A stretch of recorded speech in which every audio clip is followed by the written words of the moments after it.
സ്വാമിയെ ശരണമയ്യപ്പ. ഞങ്ങൾ നടന്നിട്ട് ചിറക്കടവ് മഹാദേവ ക്ഷേത്രത്തിലെത്തിയപ്പോൾ അവിചാരിതമായിട്ട് ഒരു സ്വാമിയെ കണ്ടുമുട്ടി. അയാളുടെ പേര് കിരൺ എന്നായിരുന്നു. മൂപ്പര് ചെയ്ത പ്രവൃത്തി എന്ന് പറഞ്ഞാൽ, അയാളുടെ സ്ഥലം കേരള കർണാടക ബോർഡറിലാണ്. മൂപ്പരുടെ ആഗ്രഹപ്രകാരം അയോധ്യയിലേക്ക് ട്രെയിന് കയറി അവിടെ നിന്ന് ചെരുപ്പിടാതെ ശബരിമലയിലേക്ക് നടന്നു പോകണം എന്നുള്ള ആഗ്രഹത്തിൽ ഇവർ 3 പേര്, അവരുടെ ടീമിൽ 3 പേരാണ് ഉണ്ടായിരുന്നത്. ഞങ്ങൾക്കിപ്പോൾ ഇയാളെ മാത്രമേ ഇവിടെ നിന്ന് കാണാൻ സാധിച്ചുള്ളൂ. അപ്പോൾ ബാക്കി 2 പേര് നേരത്തെ നടന്നു പോയിരിക്കണു. അപ്പോൾ ഇയാളെ കണ്ടുമുട്ടി സംസാരിച്ചു. ഇന്നമാതിരി 4000 ടു 4500 കിലോമീറ്ററോളം വരുത്രേ.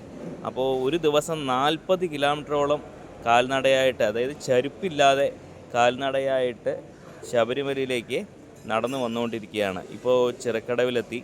അപ്പോൾ ഇവിടുത്തെ കുറച്ച് സ്വാമിമാരായിട്ട് നമ്മളെ കൂടിയിട്ട് അയാളെ പൊന്നാടിയിട്ട് ആദരിച്ചു. അയ്യപ്പൻ്റെ ഒരു ഫോട്ടോ കൊടുത്തു. കാര്യങ്ങളൊക്കെ വിശദമായി കേട്ടറിഞ്ഞു. ഏകദേശം 92 ദിവസമായിത്രേ ഇവിടെ എത്താൻ. 92 ദിവസമായിത്രേ. ഇനി മകരവിളക്ക് കഴിഞ്ഞ് അയ്യപ്പനെ ദർശിച്ചിട്ടേ അദ്ദേഹം പോകുള്ളൂ എന്നാണ് അറിഞ്ഞത്. എന്തായാലും സർവേശ്വരൻ്റെ, ഭഗവാൻ അയ്യപ്പൻ്റെ എല്ലാവിധ അനുഗ്രഹവും അയാൾക്ക് ലഭിക്കട്ടെ എന്ന് ദൈവനാമത്തിൽ പ്രാർത്ഥിക്കുന്നു. സ്വാമിയേ ശരണമയ്യപ്പ. ഇദ്ദേഹത്തെ കണ്ടുമുട്ടാൻ കഴിഞ്ഞതിൽ ഞങ്ങൾക്കും അതിയായ സന്തോഷം. സ്വാമി ശരണം.